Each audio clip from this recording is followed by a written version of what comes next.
My dad works in B2B marketing. He came by my school for career day and said he was a big ROAS man. Then he told everyone how much he loved calculating his return on ad spend. My friends still laugh at me to this day. Not everyone gets B2B, but with LinkedIn, you'll be able to reach people who do. Get a $100 credit on your next ad campaign. Go to linkedin.com/campaign to claim your credit. That's linkedin.com/campaign. Terms and conditions apply. LinkedIn, the place to be, to be. When you think about super successful businesses that are selling through the roof like Heinz or Mattel, you think about a great product, a cool brand, and brilliant marketing. But there's a secret. The business behind the business making selling simple for them and buying simple for their customers. For millions of businesses, that business is Shopify. Upgrade your business and get the same checkout as Heinz and Mattel. Sign up for your $1 per month trial period at shopify.com/promo, all lowercase. Go to shopify.com/promo to upgrade your selling today. Shopify.com/promo.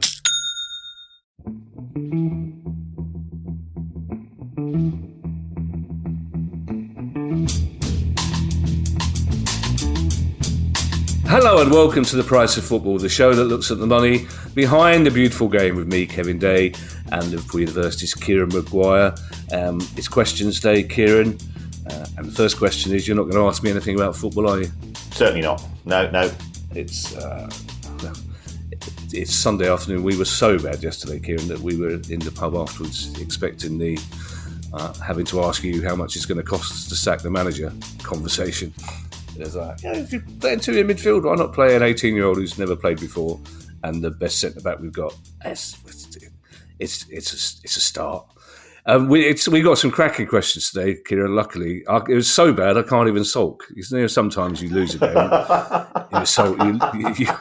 you lose that, and you think, yeah. Apart from thinking, we were in for Emile Smith Rowe, and we went for Kamada instead. So these things happen, Kieran. There's nothing you can do about it, so there's no point sulking. You might as well just look on the bright side and start booking your tickets for Stoke away next February.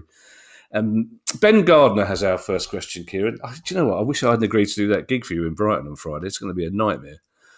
It's going to be surround. I mean, you're smug enough as it is, your fans, without that this lone moral compass sitting in Sussex, having to suck up all that. I am sulking, clearly, subconsciously. Yes. Ben Gardner, we got some interesting questions today, Kieran. One of them, I'm looking forward to the answer in particular, but I think this first one is a very interesting take. Ben Gardner, it's the third time he's been mentioned, well done. Given the issues we've had with clubs like Derby and Reading not paying wages on time and others using administration to not pay suppliers, I was wondering what you think about making the EFL the ultimate guarantor for these types of debts. That every club employee or small club knew they would definitely be paid by the EFL if the club that goes into administration isn't able to. I appreciate this would be a radical step, but it seems to me that only once bad owners become everyone's problem will the EFL finally take the steps needed to stop them.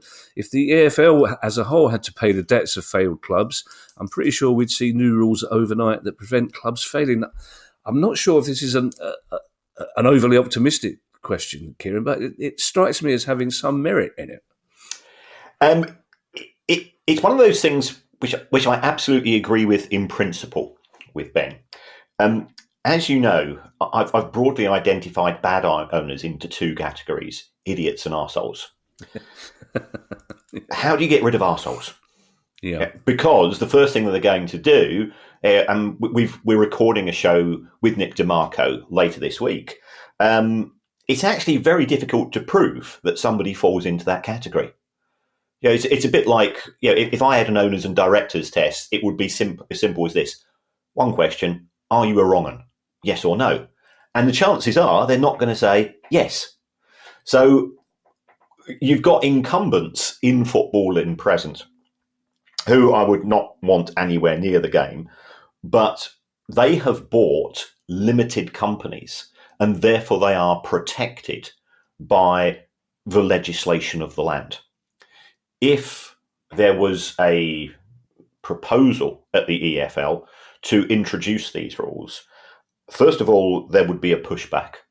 Some clubs would take the EFL to some form of tribunal. And secondly, you've got 72 people in the room and they're saying, well, hold on, we're saying that the EFL are going to be the guarantor of these debts. We are the EFL shareholders, so effectively we are going to have to put money into a global pot. Now, we have this in the travel industry, we have this in the airline industry, and that does give protection for us as holidaymakers. I appreciate you ain't fond of foreign holidays, to places in the sun, but when we've heard about individual travel agents going bust, you had to pay a levy into that. I can see clubs not wanting to do that because they will rightly say, we consider ourselves to be a well-run club.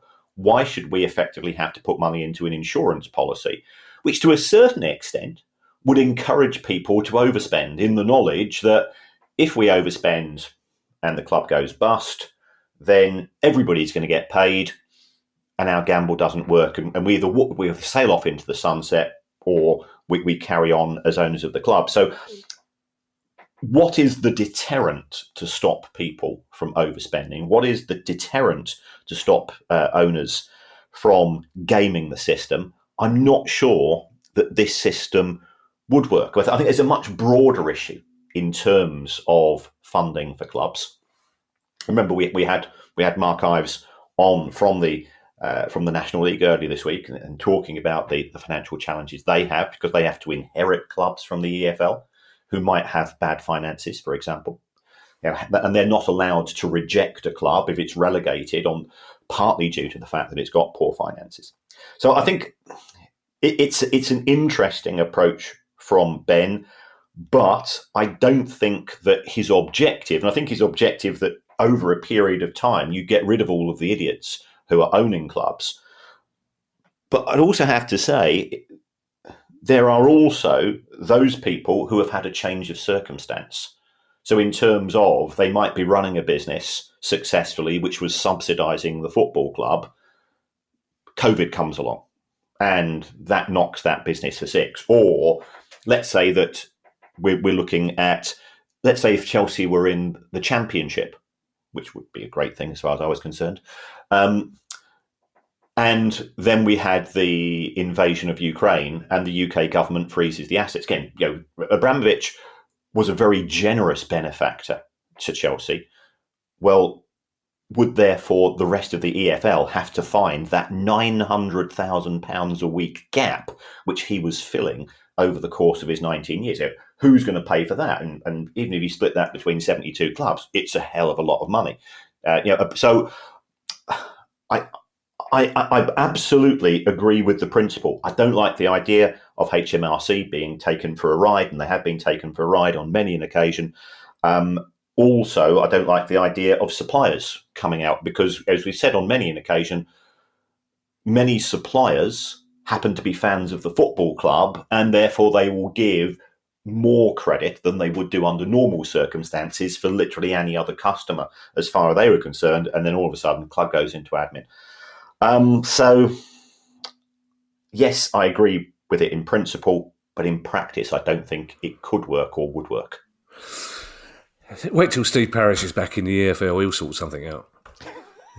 It would almost be worth getting relegated just to see the look on his face when he has to go to the first meeting of the 72. So, how about this redistribution of money from the Premier League, Steve? I can't remember which of our live gigs it was. I think it was Plymouth, Kieran, when we were discussing the idea that football owners are either idiots or arseholes. And one of the people from Plymouth came up to us afterwards and went, "Yeah, where would the human body be without the arsehole, though?" That is true. He didn't elaborate, so I didn't quite sure wasn't quite sure what point he was making. But he has a fair point. I'm not entirely sure that's a justification for having arseholes in the football league, but I think if you could poo through your fingers, that would be a really good. Because you don't use your fingers all the time, and you can just sort of get rid of excess stuff just by going that with your fingers and direct it into the toilet. Or we might have an alternative. I still think that I've been around on this planet for quite a few years, and we've still got toilet paper. Yeah, and toilet paper is a really dumb thing. Why you're effectively wiping feces sideways with one hand, inspecting the colour of the paper, and when it turns to the correct colour, you think that that's job done. And I just think it's 2024. We've got artificial intelligence and virtual reality, and we're still using toilet paper. I think we need to get somebody else on the show from the world of medicine or bottoms to come up with an alternative. We've also got Liam Gallagher saying, if Darwin was correct, why are there still monkeys? So, Yes. Some of our listeners will know, Kieran, that in the last couple of days, myself and Barry Glendinning of the Guardian podcast have been in an amusing tit for tat, Oscar Wilde, Dorothy Parker type conversation on Twitter. In one of them, Barry posted a transcript of part of one of our pods. I think if Barry wants to make certain we don't win the Football Supporters Award, he will just post a transcript of you saying, "Why can't you poo through your fingers?" I think if there was any doubt as to which of those pods are going to win, because they've got millions of listeners, that might be one of my questions for Nick DeMarco, actually. What do you think legally of the fact that a proud, upstanding local pod like ours can't possibly win a popular vote because we're up against he might be able to find if anyone can find a legal loophole around the Football Supporters Association voting rules, it's Nick DeMarco. Sometimes I have to. This is one of those things where I'm really glad Ali's away, because otherwise she says, "What did you talk about today?" And I go, "You don't really want to know what was talking about." Don't tell the Baroness, will you? Jude McCarthy has a great question, Kieran. I think this is one you probably enjoyed researching or thinking about, at least. And Jude says, given the growing preponderance of US interest in English football, with more and more clubs being wholly or partially owned by US individuals or businesses, then if we do get to that situation where 14 of the 20 Premier League teams are controlled by Americans, what financial aspects of the four main US sports could you see being introduced into the Prem? So, for example, salary caps, sharing of gate receipts 60-40, sharing of merchandise revenue, etc.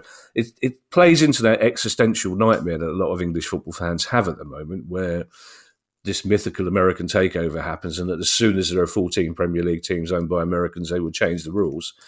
But in a theoretical situation, Kieran, which of the American rules would you think the Premier League would benefit from?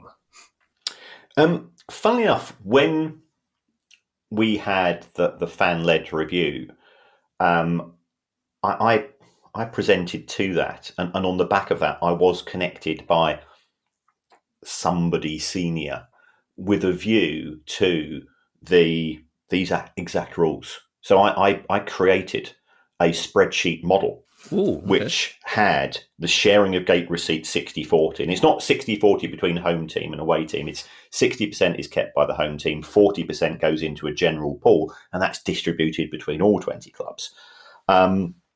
Sharing of merchandise revenue, because you are not wearing a Manchester United shirt, you are wearing a Premier League Manchester United shirt, and therefore the Premier League would therefore be deemed to be the bigger brand compared to the two. Now, in reality, Manchester United is a bigger brand than the Premier League, in my view, the same as Liverpool and Chelsea and some of these very popular global clubs.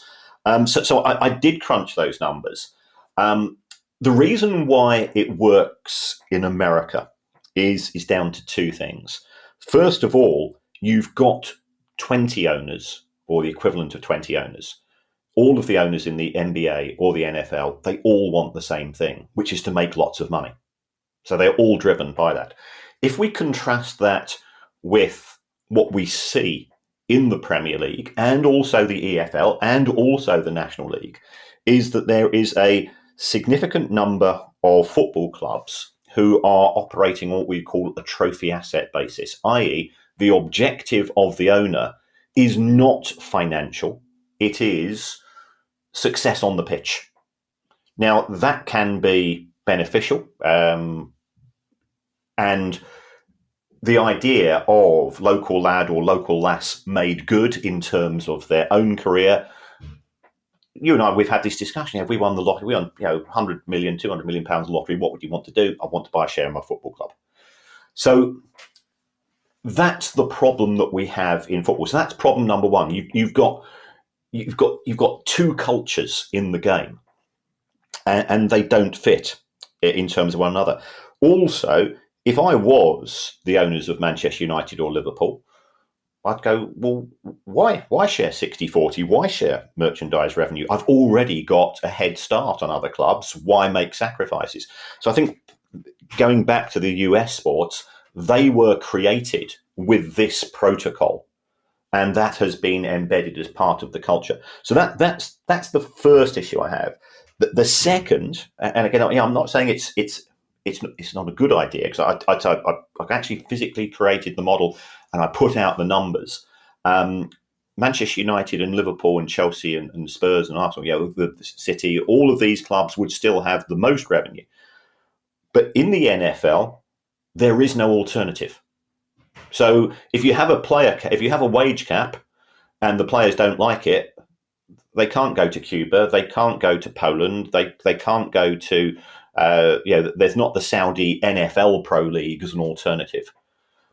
Whereas what we have seen when we've had wage caps in other sports, if you think about what's happened with rugby union, players started going to France until the RFU stopped them going. There's a drain of talent from rugby league to rugby union because the wage cap in rugby league is that much lower than in the wage cap for rugby union. If you take a look at cricket, you've got county cricketers effectively saying, I'm out of this. Even players not choosing to play their own international teams because they can make more money in the IPL because they've effectively got some form of wage cap operating in county cricket and so on.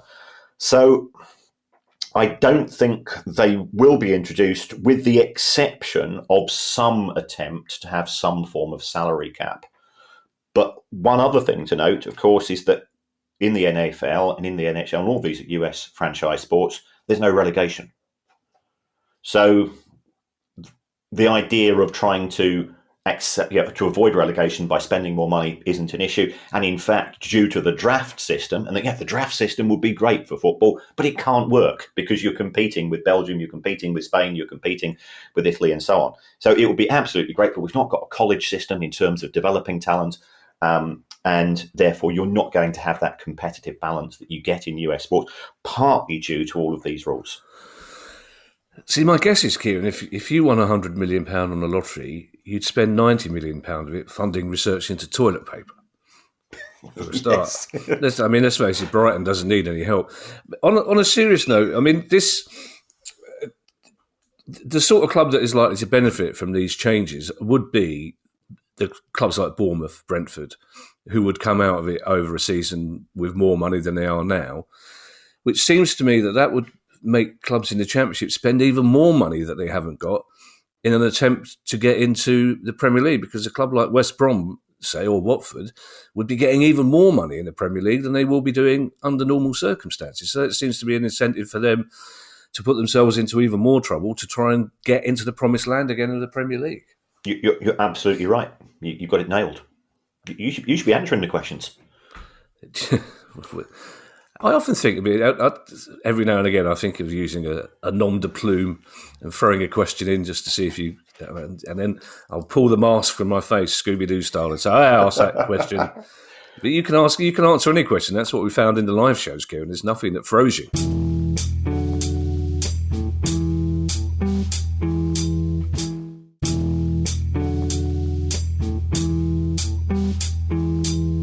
Morgan Knock, I know, has been listening to our pod for a long time, so it's always a pleasure to read a question from him. Morgan says, I've seen comments quite a lot around postponed games to the effect of you'd have made more effort if the game was on telly, particularly aimed at smaller clubs.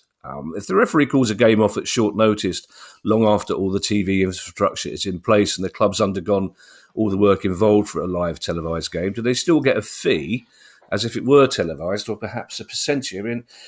This is not going to apply to the Premier League, Kieran, is it? With the underheated pitches, I was going to say underwater pitches then, but that's going to be 30 years before our pitches are underwater. But in the Premier League, it's very unusual to see a game called off these days. So I presume you're talking more about cup ties.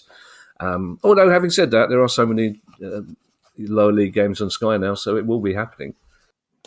Yeah, and I think there was a Brighton Palace match that was called off due to a train strike. Yeah, of that's years true. ago. Yeah, removed, yeah. So the only person to contact is our secret broadcaster. Huh. And it turns out that the secret broadcaster is not only a secret broadcaster, but I would also view is a fan of the show, because their answer is, it depends, which was their very first words. They said what would happen is that they would do their utmost to reschedule the game for broadcast on another date. But they then pointed out that a couple of seasons ago, there were two sides that were due to play on Sky on a Monday night, but the country was closed down the day before because of COVID, and they lost the fee. So, and I guess you could argue that the fee was lost because we'd entered a world of uncertainty. So it looks as if the broadcasters said, we're going to stick by that match and we'll try to reschedule and you'll get your fee then. But of course, there's no guarantees. What might be an exciting looking fixture in November or December, if it doesn't get replayed or doesn't get rescheduled to February or March, it could be that those two clubs, which were both in form, both out of form, they become mid-table. But that appears to be the position as far as the broadcaster is concerned. They will try to keep their commitment to that particular match. You'd like to think our secret agents were fans of the pod, Kieran. I mean, it would be a very price of football thing to do, to retain a secret agent who doesn't like us. Yes, basically goes, well, I'll tell you, but I won't be listening. I'll tell you that. I'll be listening to the Guardian. I'll be listening to the rest is football, along with 5 billion other voters. I'm really interested in this question from David Morn, Kieran. David's question is this: if a player has a clause on wage reduction on relegation, if the team get relegated due to losing points from off-field trouble, like financial shenanigans, for example, would the player have a right to say no to that reduction? I mean, could a player argue that he didn't affect the relegation, so why should his wages be affected?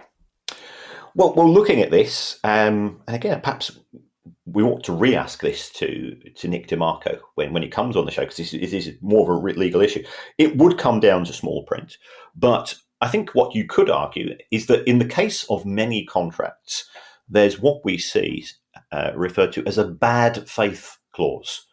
And if you go back to what happened with Lance Armstrong, if you go back to some of the lifestyle issues in relation to Tiger Woods, sponsors who were paying both of those athletes very, very large sums of money were able to effectively cancel the contract, because if they wanted to, they could kick in this bad faith clause. This bad faith clause, which says, if you behave in a manner which would cause commercial embarrassment to us, then we reserve the right to cancel the contract and not give you any compensation for cancelling early. Could a player have such a contract, in such a clause in a contract? I don't know whether they are currently, but given the increased litigation, given the increased complexities of football finance, and I think, let's face it, that's the only reason why this show's still going. Then if I was a talented player and I was joining a Premier League club, I'd want my agent to put such a clause in, on the grounds that if the club I'm signing for has done nothing wrong, it's not going to affect them. And if they have done something wrong, I reserve the right to maintain my level of revenue or maintain my level of wages, because I have acted in good faith, and the club will have proven themselves through having a points deduction, which resulted in relegation, to have not acted in good faith. So if the club wants the player that much, then they probably have to agree to that clause. I think we will put this to Nick DeMarco, Kieran. I think it's a very interesting question. I mean, especially if, for example, a club sign a player knowing that they are going to be investigated and don't tell the player that, and that 15-point deduction leads to relegation. I think it'd be very difficult to argue that that player should suffer. So I think we will put that to Nick. Although, having said that, we do have a lot of of questions for Nick. There's a lot of people, I think, trying to get free legal advice by asking for a friend. What would happen to a club owner who Dan Martin asked a question that will have taken some research from you, Kieran, which is why Yes. you'll be friends with Dan Martin, I imagine. Dan Martin is an often disillusioned supporter of Stoke City, he says, and we have now spent over 6 years in the Championship doldrums after 10 glorious years in the Premier League. We've never finished in the top half of the Championship. That's a surprise to hear that, Dan. My question is, can you rank Stoke in each of the 6 completed Championship years by spend on wages / net transfer fees and compare that to their final league position to better understand how truly atrocious Stoke's on-field performance has been? My suspicion is we spent as much as anybody each season, but not seen anywhere near the return on the pitch that we should have expected. And I mean, part of the irony of this question, Kieran, is, as we often mention on the pod, without financial fair play rules, Stoke City would be able to, you imagine, stroll into the Premier League with the money they've got to spend. Well, yes. I mean, Bet365 have been very generous benefactors. What I've actually done here, Dan, is that we're just going to look at 3 seasons out of the 6. If you want all 6 seasons, I'll appear on the Daily Oatcake or whatever the name of the Stoke podcast is. I have researched all of the numbers. If we take a look at the first season in which Stoke City was relegated, which was 2018-19, Stoke City finished 16th in the Championship, with the second highest amount of revenue in the division, with the second highest wage bill, and the most expensive squad. In fact, at the end of that season, their squad had cost £196 million. So not only was it the most expensive squad in the Championship, it was also higher than, I think, 7 clubs in the Premier League. And on the basis of that, the club finished 16th. In terms of player spend, Stoke City were the biggest spenders in the Championship. So to not get promoted isn't great. To finish 16th was just disaster. Now, it could be that they had signed players who were Premier League style players, so therefore they were not familiar with the Saturday-Tuesday routine. You would think, therefore, the club would have improved. So we've taken a look at their second season, which is season 2019-20. That season, there was a marginal improvement up to 15th. Revenue was 6th highest. The wage bill was the 4th highest. The squad cost was the 2nd highest. And their net spend was the 4th. So you've got top 6 metrics in absolutely everything, with the exception of delivering on the pitch. So I can absolutely understand Dan's consideration. Now, in those 2 seasons, Stoke City were the beneficiaries of parachute payments. So I'm going to skip a few seasons and we're going to take a look at the most recent season for which we have the financial results, which is season 22-23. Stoke City had the 7th highest revenue, so probably the highest revenue of any club not in receipt of parachute payments. Going back to what we were saying earlier, that's partly due to the benefactors via Bet365 in terms of the club's commercial revenues. The wage bill was the 7th highest. So they finished 16th. They had the 7th highest wage bill. They were still paying on average £14,000 a week for a club that has not, as Dan rightly pointed out, has not hit the top half of the table. In their squad cost, again, top half of the table, the 9th highest. So there is something not working. We're not a football show. We've always stressed we're not a football show, but something is not working at the Bet365 stadium in terms of there is normally a positive correlation. There is normally a link between expenditure on players in both terms of wages and in terms of transfer fees and what you're seeing on the pitch. But we've got a huge outlier in terms of what we're seeing here. So I can understand Stoke fans being a bit nonplussed about what's happened. We've always said that success or otherwise, doesn't matter what the business is, but it applies just as much to a football club as it does to any other business. It comes down to 3 things. It comes down to opportunities, resources, and decision-making at the highest levels. In terms of opportunities, Stoke City starts each season with an equal amount of being able to get one of those 3 chances of promotion. In terms of resources, Stoke City has had more resources financially than than over half of the clubs in the Championship.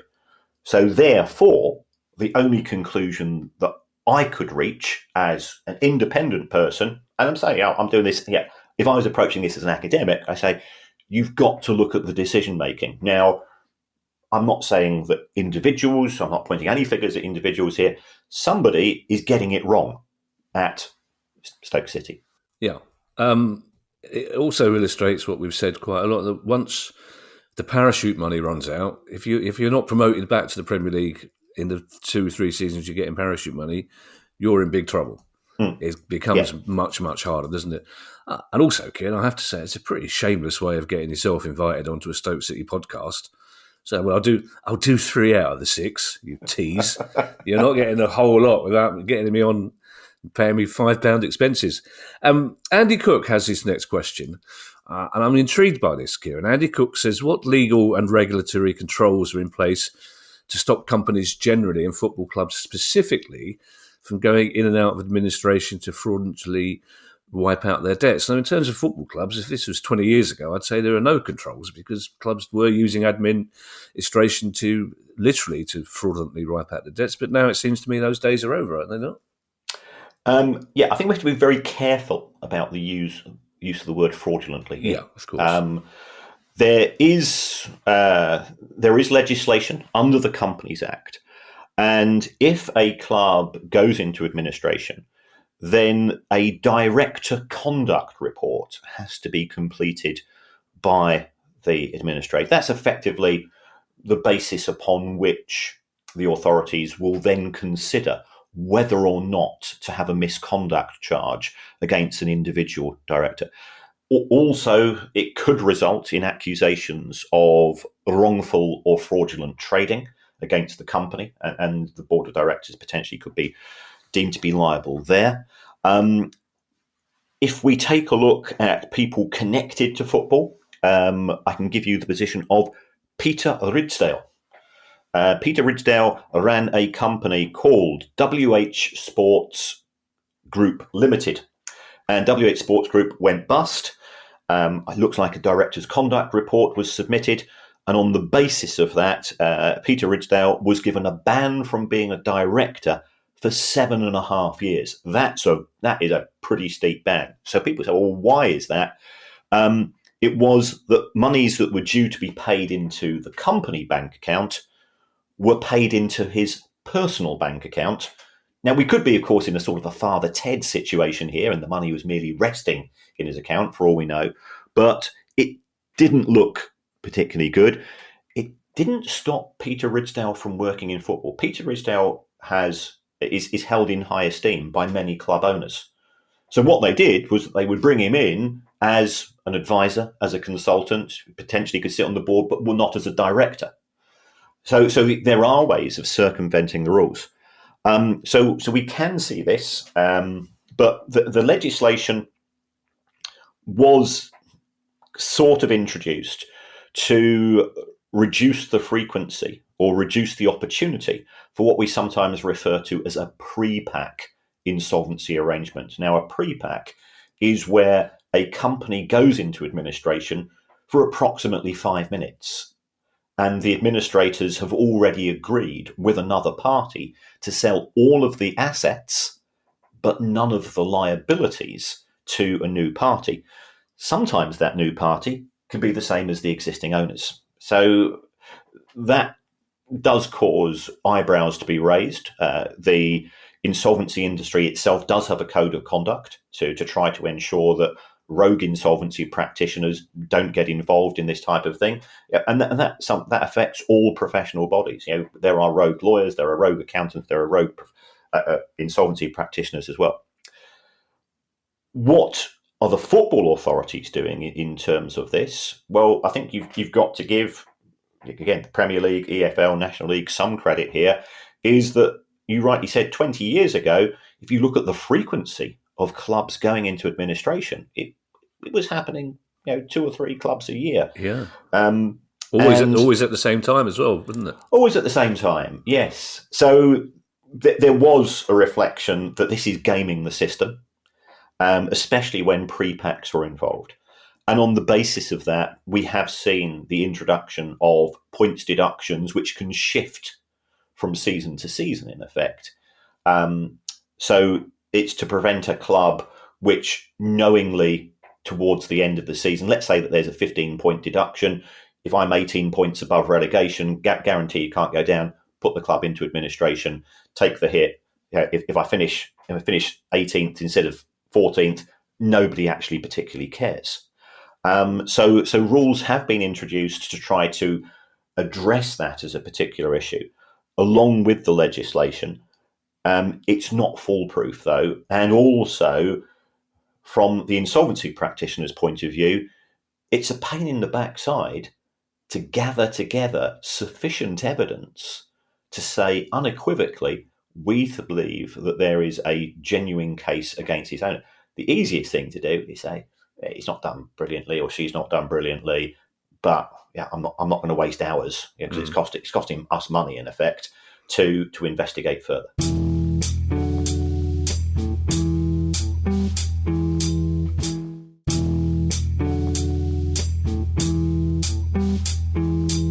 This idea of a director's conduct report, Kieran, is that done independently, or are you asking the director concerned to mark his own work? No, that would be created by the administrator or by the liquidator of the company, It would, and that would look at the director's conduct both pre-appointment of the insolvency practitioner and also potentially during the conduct as well, during the administration as well. Okay, that's interesting. Oliver McCabe asks this. It's widely publicised that Chelsea's new owners want to build a new stadium, whether that's on the current site or somewhere else. Regardless of that, I've seen some finance experts saying there's absolutely no feasibility for starting a £1 billion plus construction project in the current economic climate due to high interest rates and uncertainty, etc. Is that true? And if so, will there be a time in the near future where it might make more sense to begin construction? And obviously on a smaller scale, Kieran, this is of interest to me and other Palace fans because while that model in reception of the new stand looks lovely, it's starting to gather a bit of dust, Kieran, because we're not in any closer to putting shovels in the ground than we were 6 years ago. It should have been up and running by now. So it's an interesting question, and I'm really interested in the answer. Okay. If you are providing funding for a capital expenditure project, it's broadly the same as buying a house. You can buy it via a mortgage, or you can buy it via your savings, or you can do a combination of both. So in the case of a football stadium, if Clearlake wants to fund that stadium themselves, there's absolutely nothing wrong with them providing fresh equity for Chelsea Football Club to build the stadium, and therefore you've got no interest cost during that period of construction. And anyway, interest incurred during the period of construction should have no impact on PSR because it's actually deemed to be, in my view, an infrastructure cost. We saw Spurs borrow a lot of money to build their new stadium. I think that's one of the smartest investments we've seen in the world of football because that Spurs are paying interest of perhaps around about £30 million a year on their borrowings. And at the same time, the revenue from matchday sales alone is up 70 to 80 million. And then you've got the benefits of Spurs Stadium now hosting NFL, Beyonce, various other things, which is probably bringing in at least another 50 million. So when you look at interest costs, you say, what's the return? Now, in the case of Chelsea, I think the problem that Chelsea have got is they have not just one of the smaller stadiums of the bigger clubs. It's they have got the fourth biggest stadium now in London. The fact that Arsenal, Spurs, and West Ham all have 20,000 seats.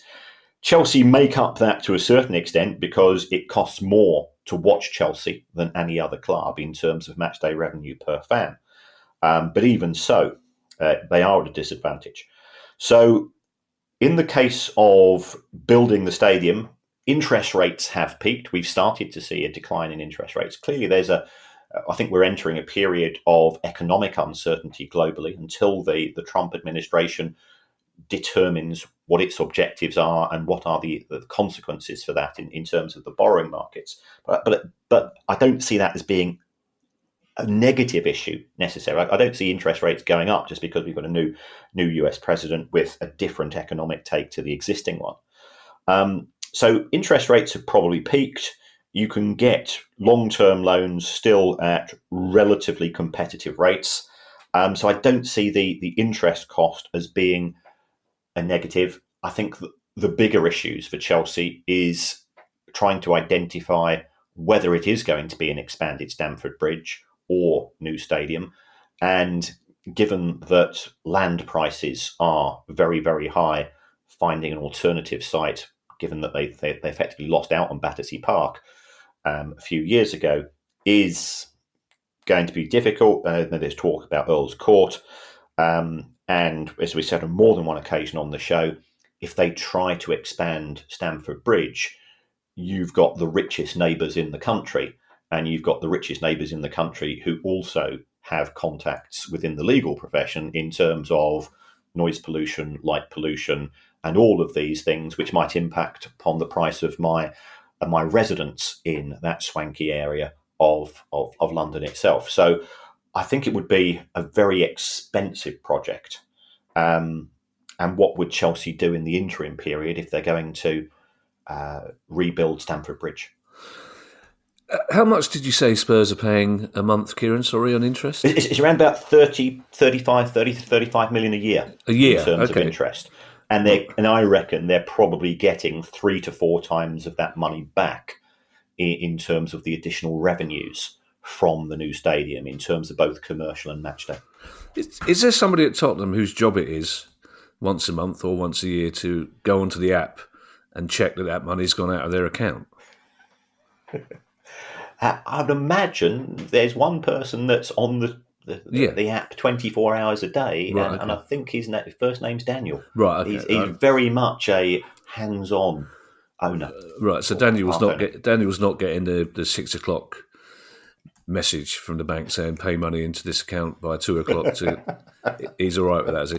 Yes. Our penultimate question, Kieran, I'm guessing by the nature of the question, was asked so long ago, but he's had to wait a year on the way to this. Yes. It's actually become topical. It's actually come round to... it's a question from Adam Jewell, and it's about the FA Cup third round draw. Adam Jewell says, I was listening to Talk Sport recently, and Jeff Stelling was talking about how he thinks the FA Cup third round draw should be seeded so that lower league teams are guaranteed to draw someone from the Premier League in order to get a payday out of it. Jeff would be talking about Hartlepool there, I imagine. I wondered if this would actually be the case, or if there's a better benefit to these teams to potentially draw someone they have more chance of beating and therefore gaining more prize money as they progress through the competition. It's also topical, Kieran, as well, as we did speak to Mark Ives about the whole issue of the dropping of replays, and his interview was fairly well received, I thought, except that was one area where people seemed less than convinced, supporters of lower league clubs anyway, seemed less than convinced by his theory that the clubs do better out of a competition where there are no replays. So I'm interested to hear what you say to Jeff Stelling's idea here. I think it's an intriguing idea. I can remember Chesterfield getting to the semi-finals. Yeah, and being robbed in the semi-finals as well. They're right. Yeah. And they did that on the basis... First of all, hats off to them. Fantastic. They didn't have the most challenging. They still did be giant killers, but they weren't having to take on Premier League clubs in every round. So I think if we are going to view the FA Cup primarily as a means of raising revenue for individual clubs, I'm probably against the idea, because I like the idea of romance. But we do have seeding in many competitions already. We have seeding at Wimbledon. We have seeding in the Cricket World Cup. We're seeding even in the FIFA World Cup in terms of individual pots and so on. There's seeding in the new form of the Champions League. So to have seeding and say it's for the third round only is great. But the downside of that is, well, it says here guaranteed to draw someone from the Premier League. So I don't think it should necessarily be a home draw, because if I'm a supporter of Accrington Stanley, to say that we can only have home matches against Premier League clubs, and I remember Accrington Stanley beating West Ham a few years ago, I think it was, or doing well against West Ham. Yeah. I think fans, especially if given that replays have been scrapped, to deny them the opportunity to go to Old Trafford, to go to Anfield, to go to Chelsea in the third round is harsh. So I think if it was done correctly, to have two pots and you just arrange it that the first pot determines who's home, or you draw the fixture and then you have a third pot where it's home or away.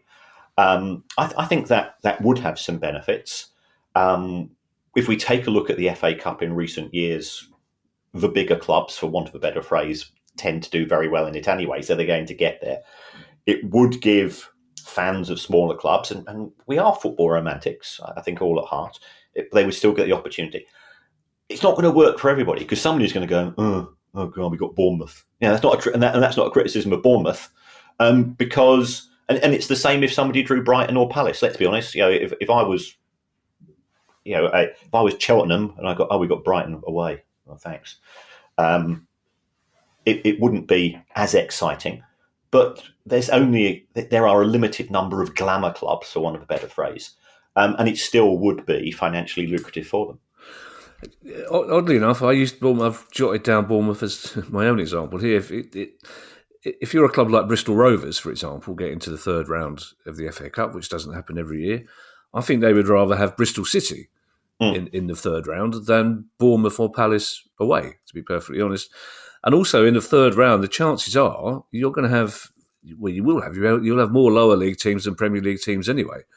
So some of them, how do you decide which? Do you take the 20 lowest ranked teams in the tournament and make sure they get a Premier League tie? Because that's not always going to work either. So I understand Jeff's logic here, and Adam asking whether it's in. Well, I'd like it. Every now and again when Liverpool get Everton in the FA Cup third round, great. It's a neutral. It's exactly what you want. So I think leave it. Just stop tinkering around the edges with the greatest tournament in the world until we get knocked out of it. Our last question, Kieran, takes us to Australia. And this is the question. We've all, as always, every week, they've all been good questions, but I'm really interested to hear your answer to this question. And it's from Ben Archer. Ben Archer, down under, says, hearing talk about monthly payroll sends shivers down my spine. Here in Australia, payroll is usually done every fortnight or every week. I wonder if it would be easier for the EFL or an independent regulator to keep track of potential shenanigans by mandating that clubs pay their staff more frequently. If so, what could be some of the implications for this from a profit loss / taxation perspective? Well, as far as a profit and loss perspective, it would have no impact whatsoever, because you are still being assessed in your accounts over a 52-week period. Now, whether that includes 12 amounts of payroll, 26 or 52, you're just increasing one number and reducing another. From a taxation point of view, it could mean that you have to pay tax more often, but again, there's no obligation to do so. Under HMRC rules, you have to pay your PAYE and national insurance on a monthly basis, and if you fail to do so. So I don't see there being any issues there. Certainly, I think our mentality in this country is that your direct debits tend to go out once a month. I always have my direct debits go the same day as my check gets paid, or the day after my salary goes in, because then I know how much money I've physically got to play with on a monthly basis, and that gives me a degree of certainty. My concern would be is that if I'm being paid on a weekly basis, I might have spent too much money by the time it gets to my direct debits to go out. So I think it could be a cultural issue, and people in Australia are used to a particular type of market, and we're used to something different. I like this idea of a salary, Kieran. You should talk me through this concept occasionally. It's frequent monthly payments. How wonderful that sounds. It's an interesting one, though, because we've talked about this before, the way, the residual working class nature of the games. We still talk about football. We still talk about Harry Kane's wages, for example, even though they're paid on a monthly basis. We don't talk about salary. But I wonder if Ben does have a point in terms of a regulator or the EFL.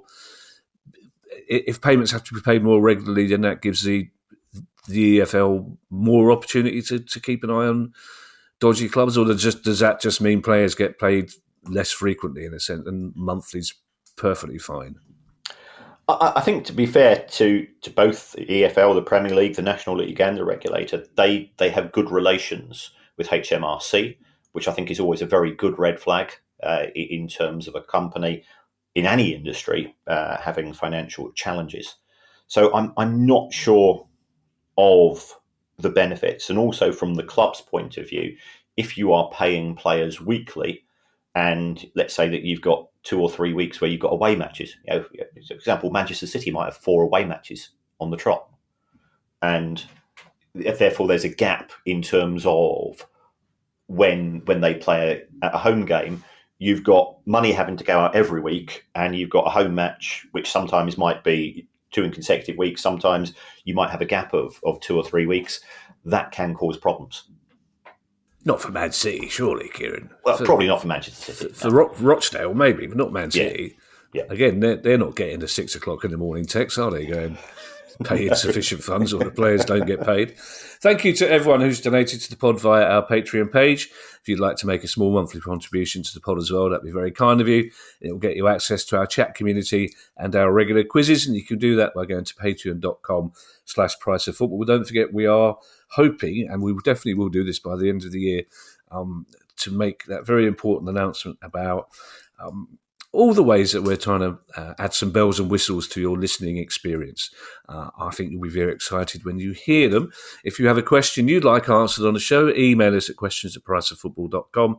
Don't forget, you can follow us on Twitter, X, and you can find us on our YouTube channel. And if you'd like to buy our book, which is just out in paperback, you can find details on our website, priceoffootball.com, or get yourself down to a bookshop. We'll be back on Thursday with our news pod. Already, there's some big news stories filtering through. We're only on Sunday. It seems very, very volatile at the moment, the world of football finance, Kieran. In the meantime, I shall hand you over to Mr. Kieran Maguire for his customary farewell. Thank you to everybody on Patreon for the way that they support the show. It is hugely appreciated. I know some of you are coming to see us this Friday at Brighton Unitarian Church. It's an international break weekend. There's a handful of tickets remaining, from what I understand, talking to our friends. We're doing this to raise money for Samaritans. It is a tough time. The nights are closing in. It's pre-Christmas. There's a lot of challenges in life, and they do an absolutely amazing job. So all of the money is going to that very worthy cause. And I'm delighted to confirm that we will have up on stage with ourselves Brighton Hove Albion's Chief Operating Officer, Paul Mullen. So we'll be finding out, what does a Chief Operating Officer? I would imagine they just make sure that somebody's checked the fuse on the day of the match to make sure that the floodlights come on. But I might be wrong. There might be more to it than that. He might have to do something on non-match days. Well, we're going to find out. We're going to find out with that part of the business. And also, PC Darren Balcombe, who is he's worked for the police when England go abroad. And also, he is Brighton's police officer. I've seen Darren at many a match. Unfortunately, Darren's a Manchester United fan, so we have differences of opinion on the football side of things. But Darren is an absolutely brilliant at his job. Anybody that's followed the club away, and also in terms of the strategies from a business point of view, in terms of how does a football club and a police force work together to make it a better experience for fans. So we're having Darren up as well, and we're really looking forward to that. So if you are interested, if you go to Eventbrite, and you can just type in Eventbrite, go to Price of Football, and you get tickets there, and it will be raising money for a fantastic cause. Paul McShane's shirt from Brighton's victory at Selhurst Park in October 2005. The signed shirt, and it says Vini Vidi Vici on the back of the shirt, signed by Paul McShane, is available if you want to bid for it. And if you go to the Samaritans, you will find it up there. I think it's fundraising at brightonsamaritans.org. I'm not looking forward to this gig quite as much as I was 5 minutes ago, Kieran, really. I'll think of some questions for Brighton's operating manager, obviously, although if he listens to the pod, he may be pulled out already with your implication that all he does is make sure the fuses, the floodlights are working. And also, Brighton's player. Look, I need to make it clear, this is the good cop at Brighton. This is not the policeman at Brighton. This is very much the good cop. Yeah, he's not the one who's been going around planting weapons in Palace fans' pockets. No, he's not. Okay, let's make that. I can't wait. Yeah, buy a ticket anyway. I'll take part in some of this pod, clearly. Other parts of the pod, I shall sit back in my chair seething. You'll see a little cartoon cloud above my head. Bye, everybody. Bye. The price of football.